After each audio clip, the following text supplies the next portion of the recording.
అధికార కాంగ్రెస్ పార్టీ నేతలకి అలాగే ప్రతిపక్షంలో ఉన్నటువంటి బీఆర్ఎస్ నేతలకి మధ్య మాటల యుద్ధం కొనసాగుతుంది అంటే అవునని చెప్పుకోవచ్చు. మొన్నటికి మొన్న కేటీఆర్ పైన కామెంట్ చేసినటువంటి విషయంలో కొంతమందికి లీగల్ నోటీస్ పంపినా లీగల్ గా ఎదుర్కొంటామని చెప్పేసి కేటీఆర్ హెచ్చరికలు జారీ చేశారు. అందులో కేకే మహేందర్ రెడ్డికి కాంగ్రెస్ పార్టీ సీనియర్ నేత సిరిసిల్ల ఇన్ఛార్జ్ మనతో ఉన్నారు. సో ఎట్లా చూడొచ్చు, కేటీఆర్ కొంతమందికి నోటీసులు పంపాను మీకు కూడా పంపానని చెప్పారు, మీరు ఎట్లా స్పందిస్తారు? మీరు అసలే మీరు చేసిన కామెంట్ ఏంటి? ఇప్పుడు ఎట్లుందంటే దొంగే దొంగ దొంగ దొంగ అన్నట్టున్నది. గుమ్మడికాయ దొంగ అంటే బుధాలు ఉక్కున్నట్టున్నది. నేను ఇచ్చిన కాంప్లైంట్ ఏంది, ఆ కాంప్లైంట్ ఏందో ఈ యొక్క సోకాళ్ళు నాయకులకు ఎవరు కూడా అర్థమైనట్లేదు. అసలు వాళ్ళకు చట్టం పైన కానీ రాజ్యాంగం పైన కానీ నమ్మకం ఉంటే అటువంటి చేరు. సరే చేస్తే రాజ్యాంగం కానీ చట్టం కానీ వాళ్ళకు కొన్ని హక్కులు కల్పిస్తుంది.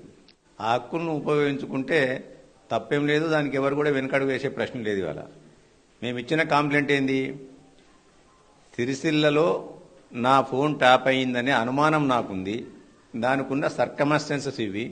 ఆ సర్కమస్టెన్సెస్ ఊతం వేసే విధంగా సిరిసిల్లలో ఒక వార్ రూమ్ని ఏర్పాటు చేసిందని చెప్పి ఇవాళ అనేకమైన పేపర్ల ద్వారా టీవీ ఛానళ్ల ద్వారా నేను చదివినా.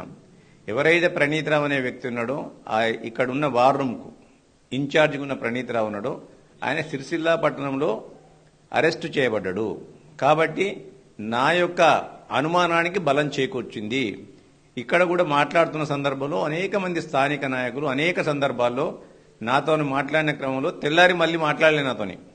ఎందుకు మాట్లాడలేదబ్బా, మళ్ళీ నా ఫోన్ కూడా ఎత్తడానికి ఇబ్బంది పడుతున్న తరంలో వ్యక్తిగతంగా కలిసినప్పుడు ఎందుకబ్బా అంత ఇబ్బంది పడుతున్నారు అంటే, అన్న మీతో మాట్లాడిన ప్రతి విషయం కూడా అక్కడికి పోతుంది, మళ్ళీ మమ్మల్ని పిలిచి మాట్లాడుతున్నారు, మీరు కేకే మహేందర్తో ఎందుకు మాట్లాడినారు, పలానా మాట్లాడని చెప్పి స్థానిక నాయకులు కానివ్వండి, కొంతమంది అధికారులు కానివ్వండి, కేటీఆర్ గారు కానీ మాకు ఫోన్ చేసి మాట్లాడుతున్నారు. ఇవన్నీ కూడా నాకు ఊతమిచ్చినాయి. కాబట్టి నాకు నా ఫోన్ ట్యాప్ అయిందని ఒక బలమైన అనుమానం నాకుంది. దానిపైన విచారణ జరిపించి నిగ్గుదేల్చండి చెప్పి నేను విచారణా సంస్థలకు నా యొక్క విన్నపాన్ని ఇవ్వడం జరిగింది. ఇక దానికి అధికారం కోల్పోయి మతి భ్రమించి ఇష్టం ఉన్నట్టు మాట్లాడితే, ఇప్పుడు ఏదో అంటారు చూడు, ఎవరినో కొట్టి మొగసాలకు ఎక్కినట్టు ఇలా చేసింది దొంగతనం. నువ్వు పట్టుబడ్డ దొంగవు, నీకు నువ్వే ఒప్పుకున్నావు. మేము చేస్తే 3, 4 ఫోన్ ట్యాపింగ్లు చేసి ఉంటామని నువ్వే చెప్పినవి. ఇలా నీకు రీతి లేదు, నీకు నీతి లేదు.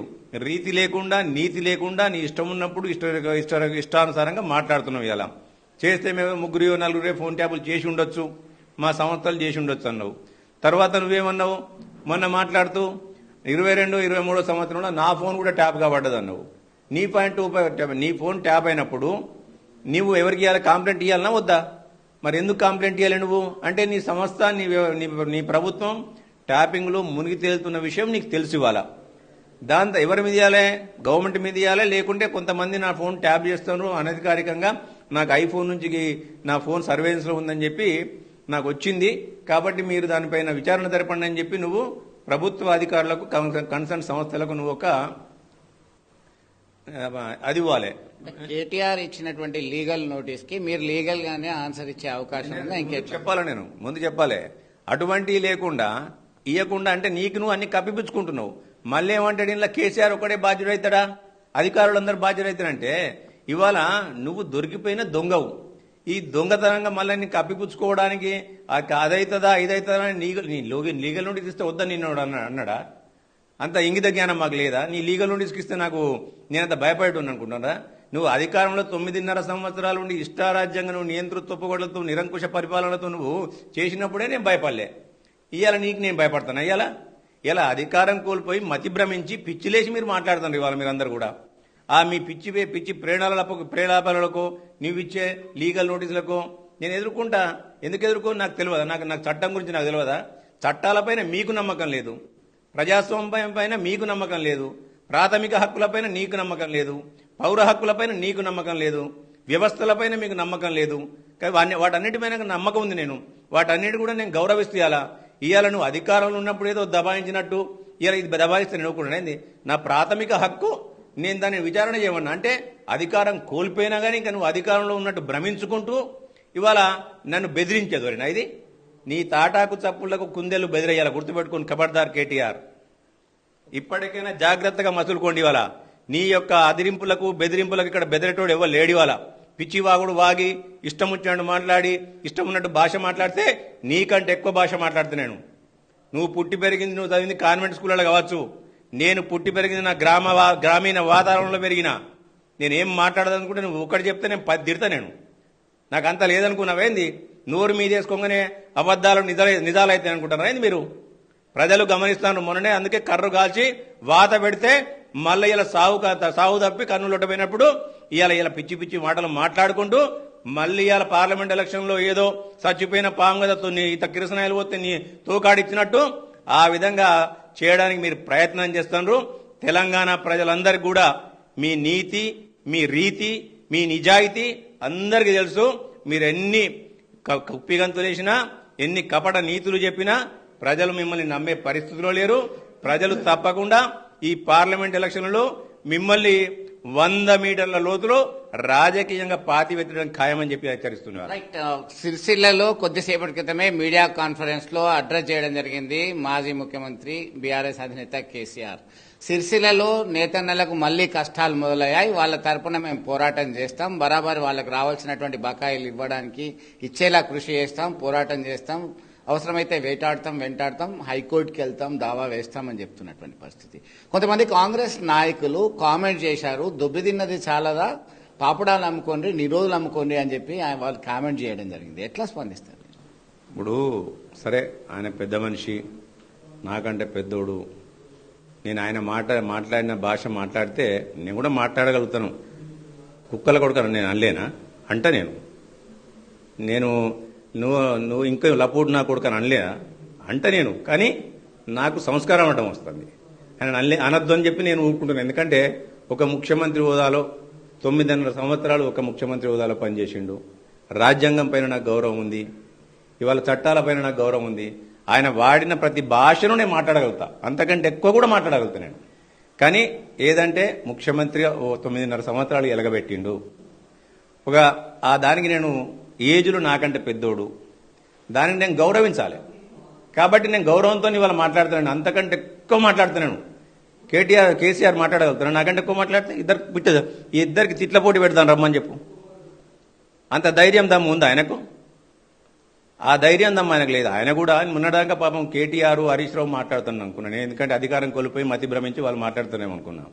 ఇవాళ అయ్య కొడుకు సేరైతే అయ్య సభా సేరైంది. ఇవాళ జనరల్ రివర్స్ ఉంటుంది. ఇవాళ ఈయన కూడా అధికారం కోల్పోయి మతి భ్రమించి ఇలా పిచ్చి వాగుతా ఉన్నాడు. ఆయన వాగినంత మాత్రాన పాపం ఇవాళ ఎండాకాలం కూడా ఎక్కువైంది ఆయనకు. ఎండాకాలం కూడా పాపం తిరిగి వచ్చినా అని చెప్తాను. ఏదో ముసలి కన్నీరు కారుస్తూ పొలాల బాట పట్టినా నేను. ఇలా పొలాల బాట పట్టింది, పొలాలను రైతులను ఇలా ఆగం చేసిందే నువ్వు. ఇలా నీ పిచ్చి యొక్క విధానాల వల్ల రైతులందరూ కూడా ఆగం చేసినావు. ఇవాళ నువ్వు ఇలా ఐడికి వచ్చిన తర్వాత మళ్ళీ రాజకీయ లబ్ధి కోసము నేతలను ఎంచుకున్నావు. ఇలా మేము అనని మాటలు అన్నట్టు దాన్ని ఏదో మాట్లాడి భూతద్దంలో చూపించి నువ్వు మాట్లాడితే సిరిసిల్ల ప్రజలు నిన్ను నమ్ముతారా? సిరిసిల్ల స్టేట్లు నమ్ముతారా? సిరిసిల్ల ఉన్న ఆసాములు నమ్ముతారా? నీ సిరిసిల్ల ఉన్న నిన్ను కార్మికులు నమ్ముతారా? ఇలా దీనికి కారకులు ఎవరయ్యా నువ్వు కాకుంటే? ఇలా మొత్తం మంది బతుకమ్మ చీరలు ఇచ్చింది నువ్వు, ఇలా వాళ్ళతోని నేయించింది నువ్వు, అధికారంలో ఉన్నది నువ్వు, బంగారు తెలంగాణ అని చెప్పింది నువ్వు, వాళ్ళకి టోకెన్లు ఇచ్చింది నువ్వు. డబ్బులు ఎందుకు ఇవ్వలే? మరి టోకెన్లు ఇచ్చి వచ్చినావు కానీ డబ్బులు ఇచ్చి ఎందుకు మర్చిపోయినావు? మరి సన్నాసులు అడ్డగోలు ఎందుకు మాట్లాడుతున్నారు? ఇవన్నీ వాళ్ళు నమ్ముతారా? ఇవాళ నువ్వు చేసింది ఎలగబెట్టింది ఏంది? ఈ ప్రాంతంలో రైతన్నకు నువ్వు వెలగబెట్టింది ఏంది? ఈ ప్రాంత రైతన్నకు తెలియదా? 9వ ప్యాకేజీని ఎందుకు పండబెట్టినావు? 10వ ప్యాకేజీని ఎందుకు పండబెట్టినావు? 11వ ప్యాకేజీని ఎందుకు పండబెట్టినావు? 12వ ప్యాకేజీని ఎందుకు పండబెట్టినావు? ఇలా 9వ ప్యాకేజీని అక్కడనే పండబెట్టినావు. ఇవాళ నువ్వు సపరేట్గా పండుగ చేసుకున్నావు. 10, 11, 12 ప్యాకేజీల ద్వారా నీకు రంగనాయసాగర్ కట్టుకొని నీ సిద్దిపేట ప్రాంతాన్ని అంతా కూడా, నీ గజ్వేల్ ఉండే ప్రాంతాన్ని అంతా కూడా సస్యశ్యామలం చేసుకున్నావు. మరి మా ప్రాంతానికి కాలువలు ఎందుకు తవ్వలేదు? ఇలా సన్నవాట్లు పెట్టమని చేసి వాళ్ళను ఆగం చేసింది నువ్వు కదా. ఇలా నువ్వు పంటలను అమ్మేటప్పుడు, రైతులు పంటలను అమ్మేటప్పుడు ఒక్కొక్క క్వింటాల్ మీద 8 నుంచి 10 కిలోల రైసును ఇలా తరుగు పేరు మీద, తాలు పేరు మీద, ఇలా దాన్నిటి మీద తీసింది నువ్వు కాదా? ఇవాళ ఏదో ముసలి కన్నీరు పెట్టుకుని ఏదో కుష్ఠరోగిని కూడా వెనకట ఉంటాడు. వెనకట ఉంటుండే, ఇప్పుడు కనబడతలేవు. కానీ కుష్ఠరోగిని బండిలో కూర్చుని పెట్టి ఒకటి ఇట్లా పట్టుకుంటుండే. ఇంకోడేమో డోలు కొడుతుండే అయ్యా పైసలు అవ్వా పైసలు అని. ఇవాళ నువ్వు పట్టుకుని కట్టె పట్టుకుని వచ్చి నేను ఆరోగ్యం మంచిగా ఉండాలని చెప్తున్నాను. నువ్వు పెద్ద మనిషితో మాట్లాడలేదు కాబట్టి ఇలా నేను మాట్లాడుతుంది ఇవాళ వచ్చినట్టు ఆ ఓట్ల వేట కొరకు వచ్చినావు ఇవాళ నువ్వు ఇవాళ. అటువంటి దాన్ని ప్రజలు నమ్ముతారా? సిరిసిల్ల ప్రజలకు నువ్వేం చేసినావు తెలియదా? ఇలా కులాలను పెట్టి తిట్టుడు, వాళ్ళని పోసుకుంటే పెద్దోడు తాళాలు దొరుకుతారని చెప్పుడు, ఇంకోళ్ళు పోతే ఇసుకల బఠానా వేసుకుంటే దొరుకుతారని చెప్పి, సూది పోతే 5 కిలోలు పోతారని ఇంకోళ్ళ మీద. ఇటువంటి వాటి పెట్టిన భాష ఎవరు, యాస ఎవరు, ఈ కులాలను తిట్టింది ఎవరు? నీకు కాకుంటే వీటన్నిటికీ ఆరాధ్యుడు ఎవడు ఇక్కడ తెలంగాణలో? నువ్వు నీతి మాత్రాలు చెప్తున్నావు. ఇలా నేను నీకంటే ఎక్కువ మాట్లాడతా. మేము తలుచుకుంటే నువ్వు 1 నిమిషం ఉండవు నువ్వు ఇలా మా తిట్ల పురాణాల. ఇవాళ ఎందుకంటే అధికారం కోల్పోయి మతి భ్రమించి మాట్లాడుతున్నావు. కావాలంటే ఎండాకాలం ఎక్కువ ఉన్నది, నీకు కావాలంటే ఓ ఏసీ రూమ్ ఇస్తాం. పిచ్చాసుపత్రి ఉంటే ఆ పిచ్చాసుపత్రిలో మంచి ఏసీ రూమ్ తయారు చేసి పెడతాం. అందరూ అలా కూర్చొని ఇలా ఇటువంటి మాటలు మాట్లాడితే ఎవరు కూడా సహించడానికి సిద్ధం లేదు. నువ్వు నీతి మాత్రాలు చెప్పడం మాకు ఇలా నువ్వు తెలంగాణ ఎట్లా దోసుకున్నావు తెలియదు నీకు. ఇలా తెలంగాణ అంతా తెరలైంది నీతో కాదు. ఇలా కాళేశ్వరం పేరు మీద ఎన్ని కోట్లు దోసుకున్నావు నువ్వు? ఇలా మిషన్ భగీరథ మీద ఎన్ని కోట్లు దోసుకున్నావు? ఇలా నువ్వు మిషన్ కాకతీయ మీద ఎవరు దోసుకున్నారు? ఇలా కూడా సిగ్గు రాలేదా మీకు అందరికీ?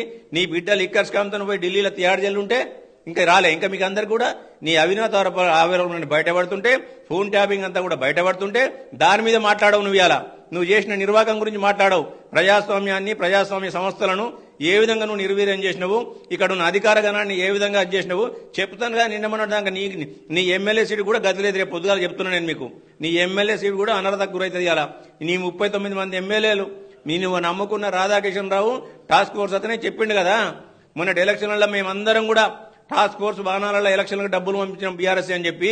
ఇవన్నీ ఎలక్షన్ అక్రమాలు కావు. ఇవన్నీ ఈ అవినీతి నువ్వు చేసింది అవినీతి కాదు. ఇలా అవినీతి అక్రమాలతో నువ్వు గెలిచిందని కాదు. ఫోన్ ట్యాపింగ్ మీద నేను కంప్లైంట్ ఇస్తే దాని మీద నువ్వు రాద్దాంతం చేస్తావా? తప్పకుండా రా. నిన్ను కాదు, నీ కొడుకును కాదు, ఎవరినైనా చట్టపరంగా ఎక్కడైనా ఎదుర్కొంటా నేను. ఇలా పిల్లికి బిచ్చమే అని మీరు మాకు చెప్తారా కథలు? మీరు ఇలా నువ్వు ఇక్కడున్న పద్మశాలకు ఆకలితో కారణం ఎవడా? నువ్వు కాదు. ఇలా వాళ్ళ ఇలా 4 నెలల నుంచి ఆగమైన ఎందుకు అవుతారు? నువ్వు నేసిన చీర ఎవడన్నా కట్టిండా? అది నీ కళ్ళకు కనవలే. అది ఇలా కూడా రా, దమ్ముంటే చెప్తాం. ఇలా ఇక్కడ ఉన్న సిరిసిల్ల పట్టణం నువ్వు నమ్ముతున్నావు కదా తెలంగాణ ఆడపడుతులకు అని చెప్పి, వాళ్ళ కొరకు నేను నేషించిన బతుకమ్మ ఆడపడుతుల గౌరవం అని చెప్పి ఏ ఆడపడుతు కట్టిందో రా. ఇలా చెప్తా నేను. ఇక్కడ బాసన్లకు అమ్మితే చీరిస్తే బాసన్లు ఇచ్చుడు, లేకుంటే పొలాల చుట్టూ కట్టుకున్నాడు, ఎండ పోసుకోవడానికి వనకత్తున్నాడు. ఎవరు కట్టిందిడా? ఇంతనే ఉండా సిగ్గు, మర్యాద, మానం, మర్యాద ఉండాలి మాట్లాడేటప్పుడు. నేను మాట్లాడడానికి బాధపడుతున్నా, కానీ నువ్వు సమాజాన్ని తప్పుదో విట్టంగా మాట్లాడుతున్నావు కాబట్టి ఈ విధంగా మాట్లాడుతున్నాను. ఇలా ఇప్పటికైనా జాగ్రత్తగా మాట్లాడాలండి కేసీఆర్ గారు. మీ గారు అని అంటుంది ఇంకా ఇలా.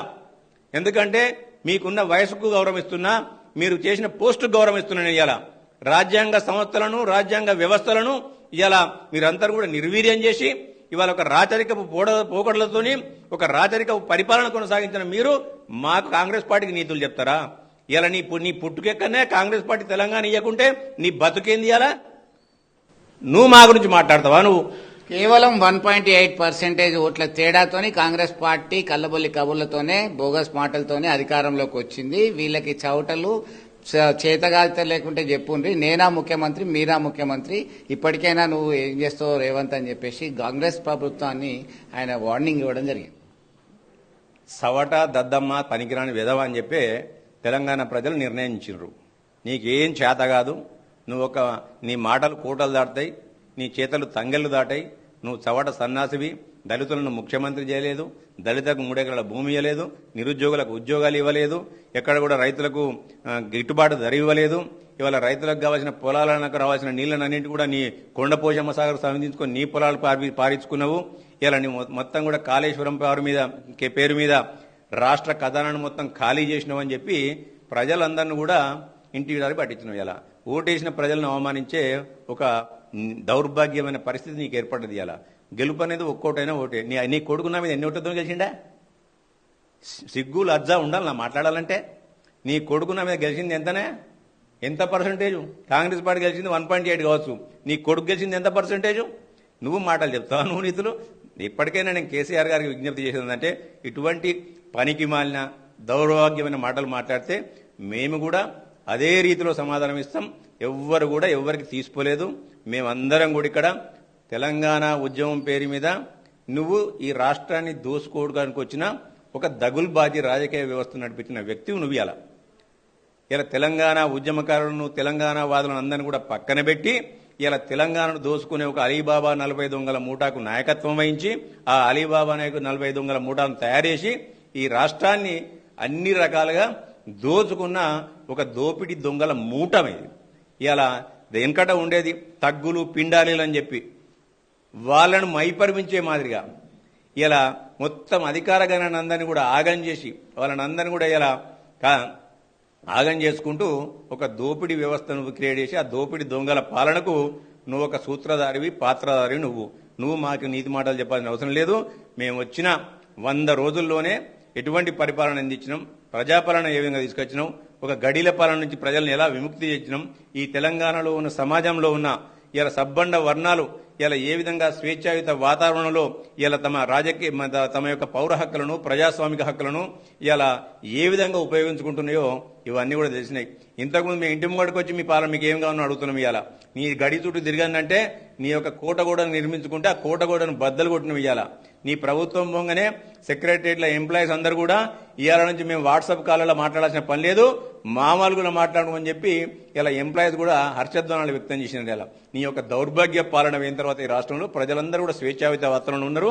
ఇవాళ నువ్వు కూడా ఫోన్ ట్యాపింగ్ విషయంలో నిజాలు దిగ్గుదేల్చిన తర్వాత చట్టపరంగా మీ మీద కూడా చర్యలు తీసుకుంటాం.